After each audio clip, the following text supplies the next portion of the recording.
Émission de rentrée avec le SOC Rugby. La team est là, bonjour. Bonjour. Ça se passe ? Bonjour à toi, Laurent. Alors Cyril, bienvenue sur Savoie News. Merci. On va parler un peu de la saison passée qui a été fort bonne, dans le top 6, 5e même, ça fait plaisir. Et puis on va revenir aussi sur ces premiers matchs qui ont été très positifs, 2 matchs de championnat. On a gagné à Chambéry face à Tarbes et puis on a perdu à Bourg, mais bon, ça peut arriver. Il faut dire qu'il venait juste de descendre de la Pro D2, donc on peut être quand même fier du match de l'équipe. Oui, pour faire un point sur la saison dernière, c'est vrai qu'on est très satisfait de l'aventure qu'on a connue sur la saison passée. Voilà, on a réussi l'objectif qui était un objectif ambitieux parce qu'on partait pas spécialement favori et on a réussi à accrocher une place dans le top 5. Et malheureusement, voilà, on perd le quart de finale qui aurait pu nous amener en demi-finale pour le match de montée en Pro D2. On le perd à Rugby en menant à la mi-temps. Donc on n'est pas passé très loin, mais bon, voilà, c'était pas un objectif prioritaire. Aujourd'hui, le club est en construction dans plein de domaines. On va en reparler au niveau des infrastructures, au niveau sportif, au niveau de la formation. Donc voilà, l'idée, c'est de capitaliser sur la saison passée, garder cette dynamique. Voilà, avec cette année beaucoup de changements au niveau du staff, on va en parler au niveau des joueurs. Mais voilà, garder notre identité et puis essayer de faire au moins aussi bien cette année en capitalisant sur cette saison positive. Je le disais, le match à domicile s'est bien passé ? Ouais, faut bien passer, oui, parce qu'un premier match, il faut le gagner, c'était l'objectif. Il faut se mettre en train, quoi. Voilà, non, on s'est fait un petit peu peur contre Tarbes, malgré, je pense, une domination de notre part. Voilà, on perd à Bourg avec un score très sévère, parce qu'on a encore la capacité à 10 minutes de la fin du match d'aller chercher un résultat positif chez un promu, chez un club relégué qui a vraiment l'objectif de remonter. Voilà, maintenant, on sait où on en est, on sait qu'on a encore beaucoup de travail. On a une équipe qui a beaucoup de potentiel, mais qui est très jeune, qui apprend à se connaître humainement, qui apprend à se connaître au niveau du jeu aussi. Nous aussi, le staff, on apprend à se connaître, à travailler ensemble. Ça fonctionne très bien depuis le début de l'année. Donc voilà, je suis plutôt confiant, mais on sait que rugbystiquement, on a encore beaucoup de choses à mettre en place. Et je sais que voilà, il faut du temps et de la patience, mais en tout cas, on sait où on veut aller. Et il y a un groupe qui a du potentiel. Alors, pour encadrer l'équipe avec toi, il y a Rohan et Horacio. Horacio, bonjour. Ça va ? Ah ouais, ça va. On y arrive. Tes impressions sur cette nouvelle équipe ? On a trouvé une équipe très très jeune, une équipe en construction. Et on travaille comme il faut depuis quasiment 3 mois. Et franchement, on a une bonne équipe avec un groupe avec beaucoup d'énergie. Et on avance chaque semaine, on avance petit à petit pour arriver à la fin de saison avec les objectifs réussis. Alors comment s'organisent les entraînements sans donner tous les secrets de l'équipe ? Sur quoi vous travaillez pour tenter de fédérer et de gagner nos prochains matchs ? Pour les entraînements, on a mis en place un système avec beaucoup de volume au début de semaine, avec la vitesse à la fin de la semaine, travaillant la précision et travaillant en qualité plutôt pendant toute la semaine, mais plutôt à la fin de la semaine avec des temps de récup un peu plus longs que le début de semaine. Et on insiste aussi sur les détails, sur la qualité de chaque séance, sur les détails et sur les objectifs qu'on s'est planifiés avant chaque séance pour pouvoir la mettre en place le week-end. Jean-Baptiste, en tant que capitaine, à moitié d'équipe nouvelle, l'autre moitié référente, comment ça se passe ? Comment on drive tout ça ? Honnêtement, tous les joueurs qui sont arrivés se connaissaient déjà plus ou moins. Déjà. Ouais. On se connaît déjà tous plus ou moins. On joue l'un contre l'autre, on a joué ensemble. Donc dès qu'on arrive dans un club, forcément on connaît déjà les joueurs. Donc il y a déjà des repères qu'on va trouver assez rapidement. C'est déjà un travail sur lequel on va passer moins de temps. Et à l'image de l'équipe de France, même si notre équipe est jeune, je pense qu'on est tous déterminés à progresser, à devenir meilleurs, et tous au service du collectif. Et je pense que c'est ce qui va faire notre force. Alors Cyril Villain, la feuille de route que tu donnes à ton équipe ? La feuille de route qu'on s'est fixée sur la finalité, c'est faire aussi bien que l'année dernière. Voilà, donc on a 26 journées pour intégrer au moins le top 6. L'arrivée du nouveau stade, on va en parler en cours de saison, fait qu'on a vraiment envie de faire une saison qualitative. Donc, ça motive, vous l'avez visité derrière moi avec l'équipe. Ça motive, ça met aussi beaucoup de pression.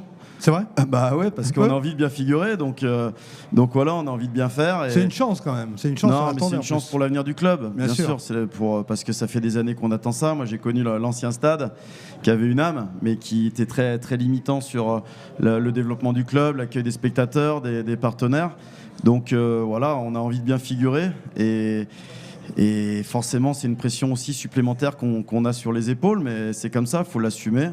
Et on revendique des ambitions. Le club travaille aussi en amont pour avoir un budget qui nous donne les moyens de bien travailler. Aujourd'hui, on se situe à la 8e place de la poule, mais on n'a rien à envier aux autres clubs parce que demain, très rapidement, on va avoir ces infrastructures de haut niveau qui doivent nous permettre de nous amener vers la Pro D2.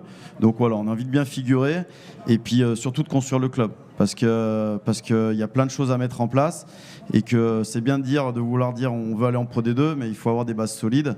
Et si on ne veut pas faire une saison galère, l'exemple de Narbonne l'année dernière, qui est monté, qui a gagné 3 matchs dans la saison et qui redescend et qui connaît de grosses difficultés au niveau des infrastructures ensuite. Donc voilà, on veut y aller, être prêt, ça prendra le temps qu'il faudra, mais en tout cas on se concentre sur la qualité de notre travail et essayer de faire au mieux.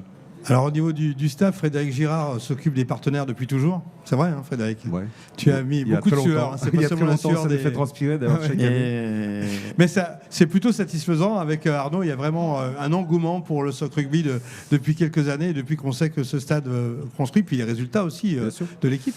Oui, de toute façon, on a structuré aussi le club d'année en année avec une force commerciale, mais pas que. Il y a tous justement, il y a les multimédias, il y a plein de choses qui sont aujourd'hui relayées par le club. Il y a aussi nos bénévoles qui font toujours un gros boulot. Le stade, bien sûr, pour nous, ça va être un événement de l'année 2023 parce que c'est un réel développement, une aide au développement du club en tous les cas. Et à travers ça, nos partenaires nous le rendent bien.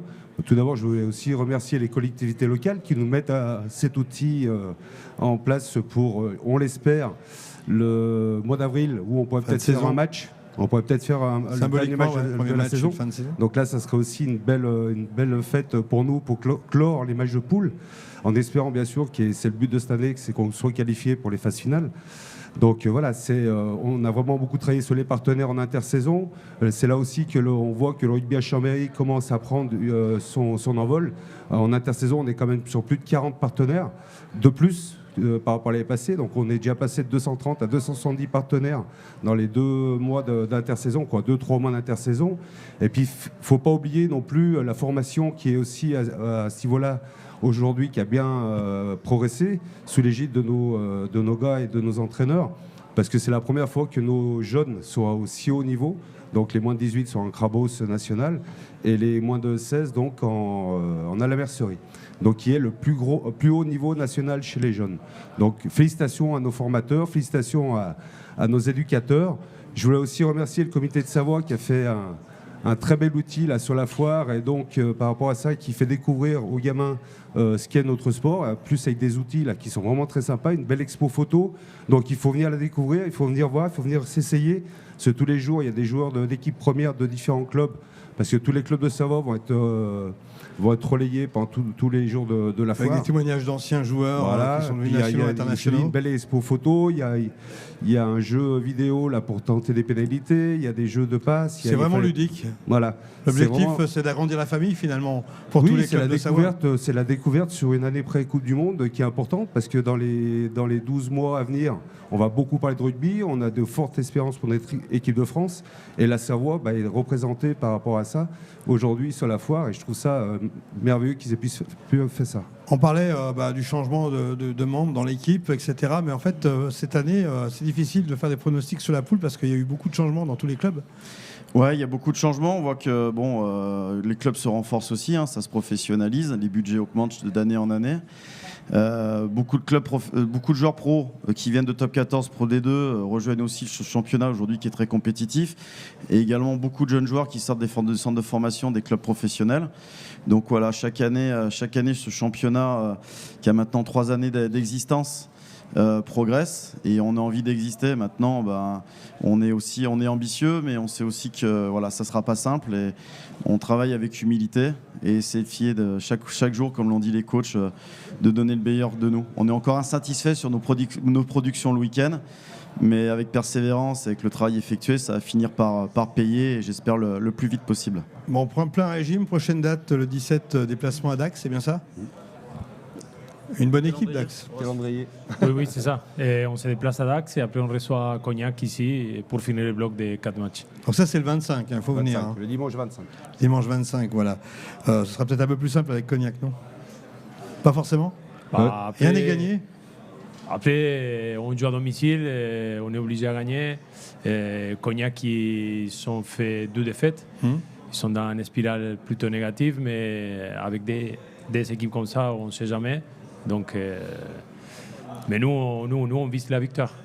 Eh bien, visons la victoire avec le Soc Rugby. Merci d'être venu sur le plateau. Oui, un dernier mot ? Ouais, si je voulais simplement rajouter pour l'école de rugby de Chambéry, qui est encore une découverte samedi prochain, là, parce que je vois qu'il y a le directeur de l'école de rugby qui est là, donc si je ne le dis pas, je vais me faire les oreilles. Sachant que, si je ne me trompe pas, il y a une 20 ou 25 gamins de plus que l'année passée qui sont déjà inscrits, voire, donc ça augmente, donc super. Donc venez avec vos enfants. En plus, vous participez même à l'entraînement sur les tout petits, parce qu'on les prend à partir de 3 ans, les bébés. Donc c'est vraiment très ludique et très sympa. Et on ouvrira, nous, la guinguette pour payer le café aux parents. Donc ça sera un côté convivial aussi. C'est noté, c'est noté. Merci. Et puis bien sûr, on suit les résumés sur Savoie News. On aime bien le Soc Rugby sur Savoie News. À bientôt.